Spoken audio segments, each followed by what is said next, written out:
You feel it before you see it, that tightening in your chest, the fog in your mind, the sudden, inexplicable feeling that you are the crazy one. You know something is wrong, but when you try to explain it, the words crumble. You are walking on eggshells, analyzing your own tone, editing your own thoughts, terrified of setting off a bomb you didn't even build.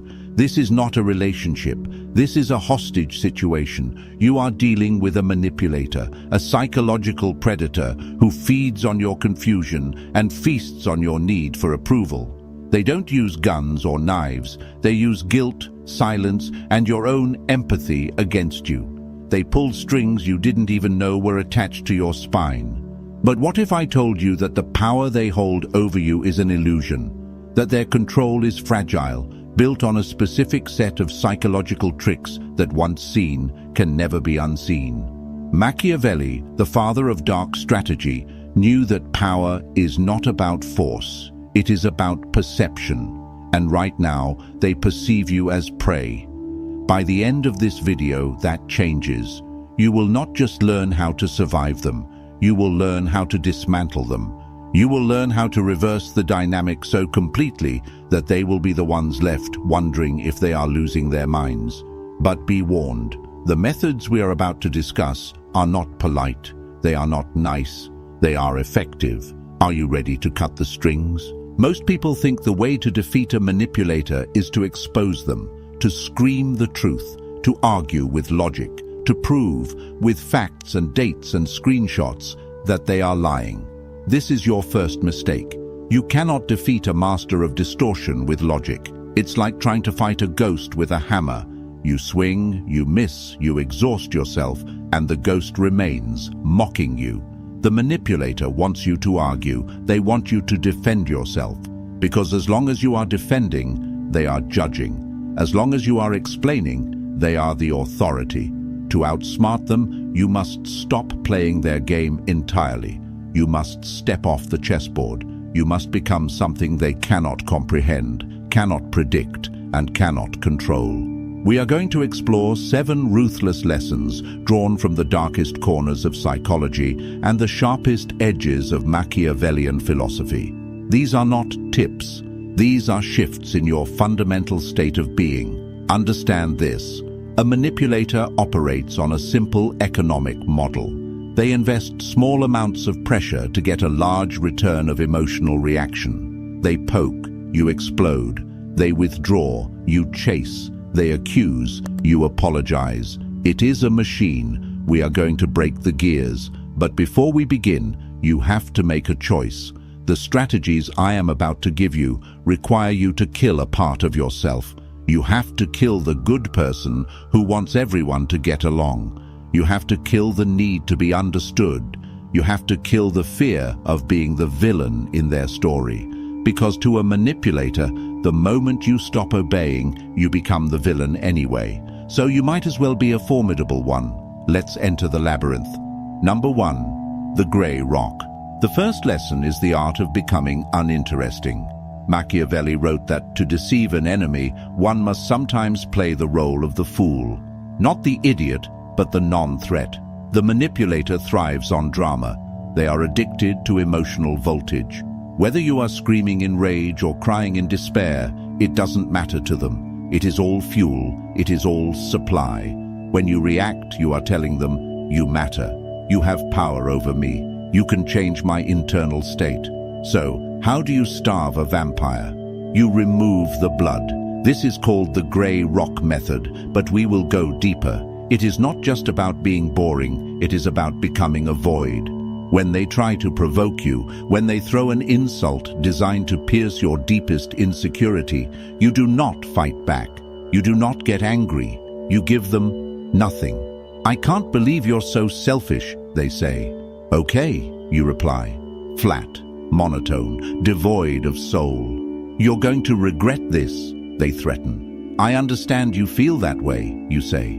Looking through them, not at them. You become a grey rock, smooth, hard, impenetrable, and utterly boring. You offer no hook for their drama to latch onto. This is incredibly difficult.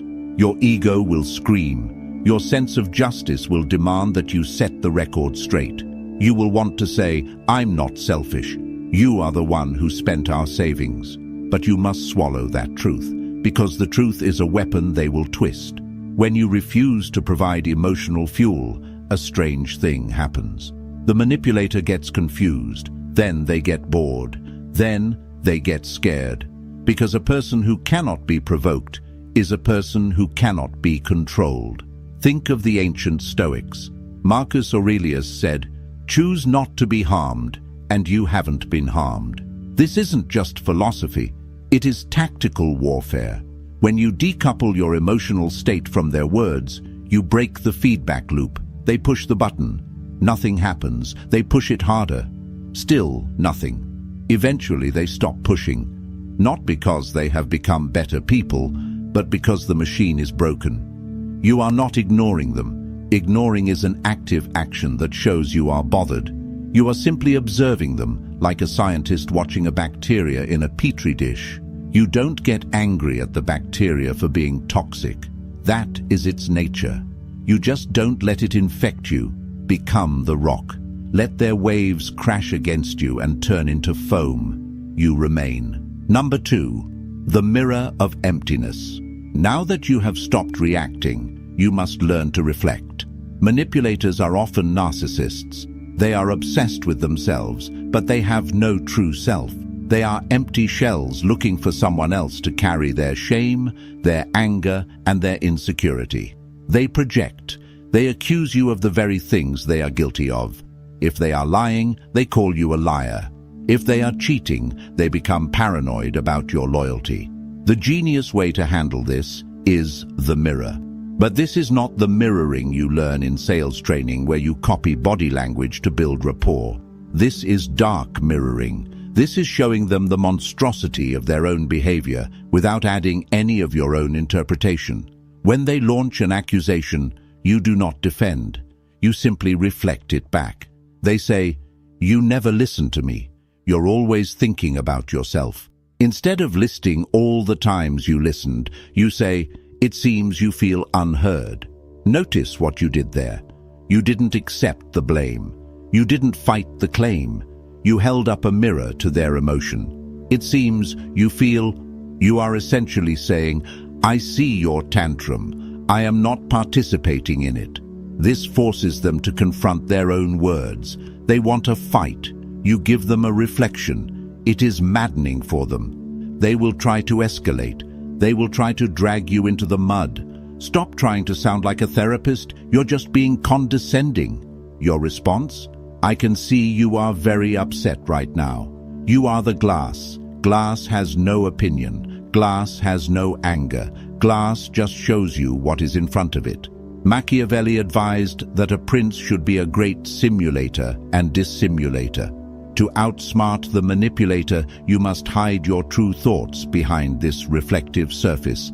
If they knew how much they were hurting you, they would strike that spot again. If they knew you were planning to leave, they would sabotage you. So you show them nothing but their own reflection. This technique does something else. It preserves your sanity. Gaslighting works by making you doubt your reality. By constantly reflecting their behavior back to them, "You seem angry. That was a very hurtful thing to say. I notice you are raising your voice." You are validating your own reality. You are naming the beast. You are marking the territory of truth. You are not fighting for them to see it. They won't. You are fighting to remind yourself what is real. Number 3, the abyss of silence. Silence is the loudest sound in the universe. Most people are terrified of it. In a conversation, a pause of 4 seconds feels like an eternity. We rush to fill it. We babble. We explain. We apologize. We make jokes to cut the tension. The manipulator knows this. They use silence as a weapon. They give you the silent treatment to make you anxious, to make you chase them, to make you bargain for their attention. You must steal this weapon. You must master the abyss. When a manipulator asks you a trap question or makes a snide comment or demands an explanation, do not answer immediately. Wait, look at them, hold eye contact, count to 3, slowly. 1, 2, 3. In that silence, the power dynamic shifts. The person speaking is the one seeking approval. The person listening is the one holding judgment. By not answering instantly, you signal that you are not a servant obeying a command. You are a sovereign considering a request. Machiavelli knew that the less a leader spoke, the more weight their words carried. Men are driven by two principal impulses, either by love or by fear. Silence creates a primal unease that borders on fear. It signals unpredictability. If they say something insulting, don't snap back. Look at them. Let the silence hang in the air like a guillotine blade. Let them sit in the discomfort of their own rudeness. Often they will start to backpedal. They will fill the silence themselves. I was just joking, you're too sensitive. Still silence. Just a look. You are creating a vacuum. Human nature abhors a vacuum. They will throw anything into it to fill it up. Their insecurities, their lies, their true intentions. The more you stay silent, the more they reveal. Use silence to punish bad behavior. Use silence to refuse to engage with insanity. Use silence to protect your energy.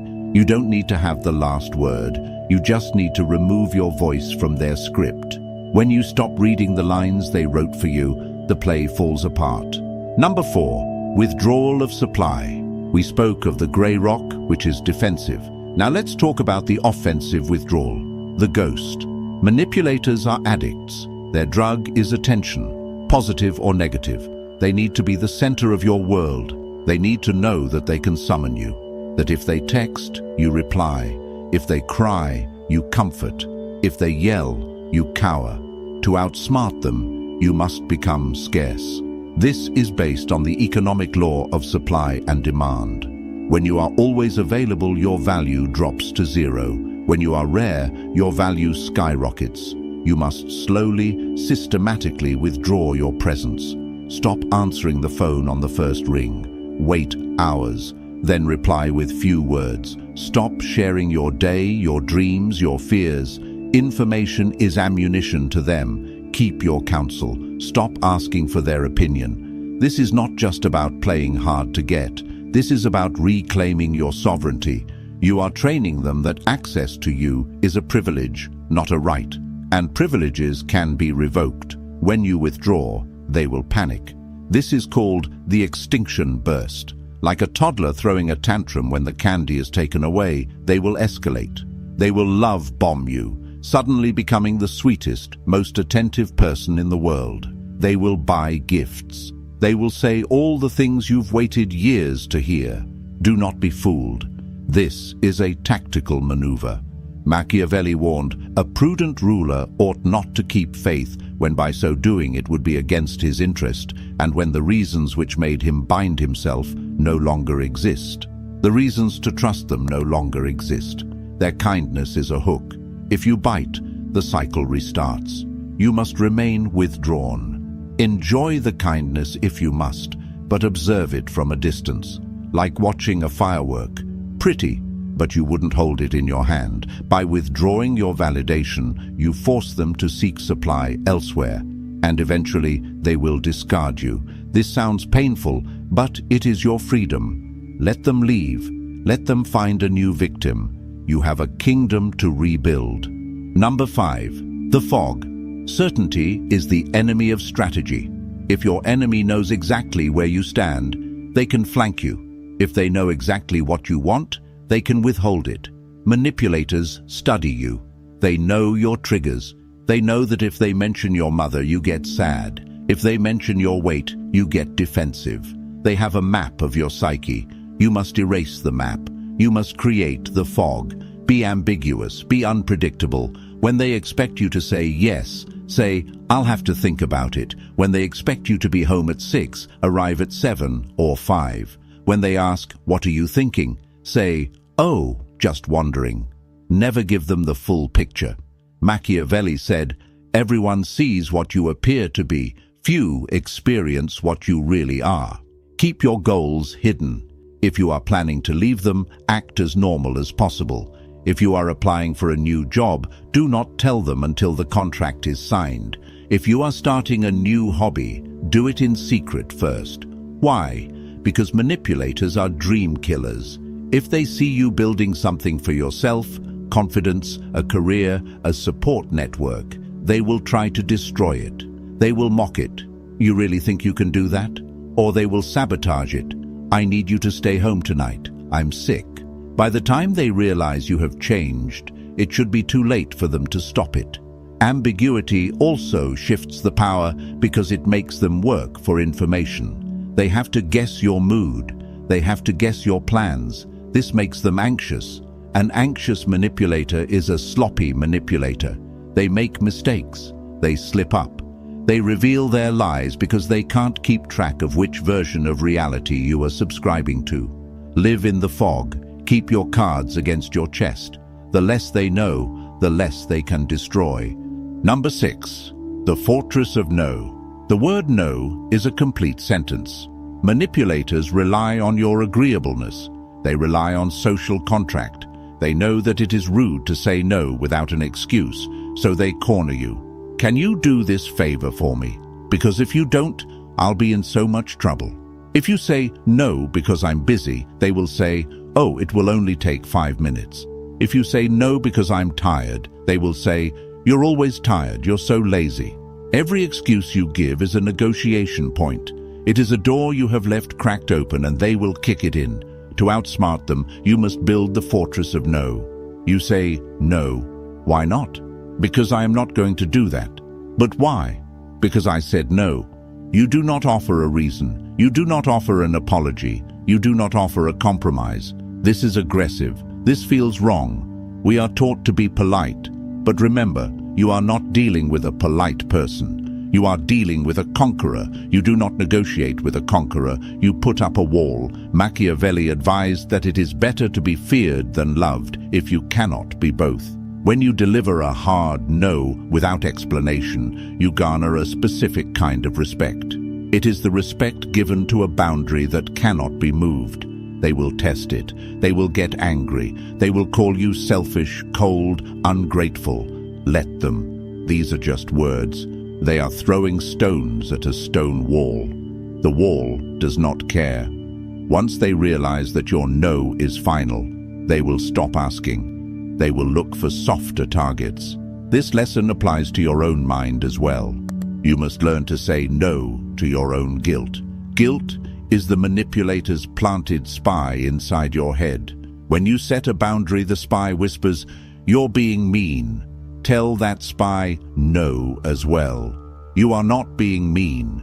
You are being separate. You are protecting your territory. That is the first duty of any ruler. Number 7. Trust the pattern, not the potential. Here lies the deepest trap. The reason we stay, the reason we forgive. We fall in love with their potential, not their reality. We see the broken child inside them. We think, if I just love them enough, they will change. They had a hard childhood. They are just stressed.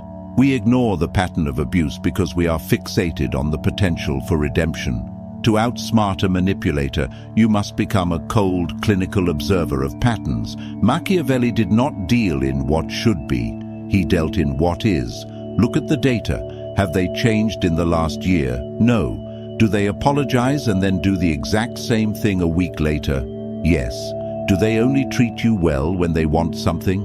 Yes. That is the reality. Everything else is a fantasy you are telling yourself to avoid the pain of leaving. You must kill the hope that they will become the person you want them to be. Hope, in this context, is poison. Hope keeps you chained to the radiator, waiting for the kidnapper to turn nice. Trust the pattern. People show you who they are in their actions, not their promises. A manipulator is a master of promises. They will sell you a future castle while they steal the bricks from your current house. When you accept the reality that this person is incapable of genuine empathy, that they are wired to exploit, you gain a superpower. You stop being disappointed. You don't get disappointed when a snake bites you. You know it's a snake. You just stay out of striking range. When you stop trying to change them, you are free. You stop wasting your energy on an impossible project. You take that energy and you turn it inward. You use it to build your own life, your own exit strategy, your own joy. Acceptance is the ultimate shield. This is who they are, and I am done playing. You have the tools now. Strategic boredom, the mirror, the abyss of silence, the withdrawal, the fog, the fortress of no and radical acceptance. But knowing these tools is not enough. You must become them. This is not a weekend project. This is a reconstruction of your soul. You are moving from a state of dependency to a state of sovereignty. When you start applying these, the dynamic will shift violently. The manipulator will feel the ground shaking. They will try everything to pull you back down. They will cry, scream, threaten, and beg. Do not look back. When you outsmart a manipulator, you don't win a trophy. You win your life back. You win the quiet mornings when no one is yelling. You win the ability to trust your own mind. You win the space to breathe. You become untouchable, not because you are cold, but because you are whole. And a whole person cannot be manipulated because they need nothing from the outside to feel complete. But there is one final danger, a danger that comes not from them, but from within you. The danger of returning to the cage because the wild feels too lonely. Loneliness is the price of freedom, but it is a price worth paying. If you are ready to walk this path, if you are ready to close the door on the chaos and step into the silence of your own power, write this in the comments. I am the architect of my reality. And remember, the only way to win the game is to stop playing. Subscribe.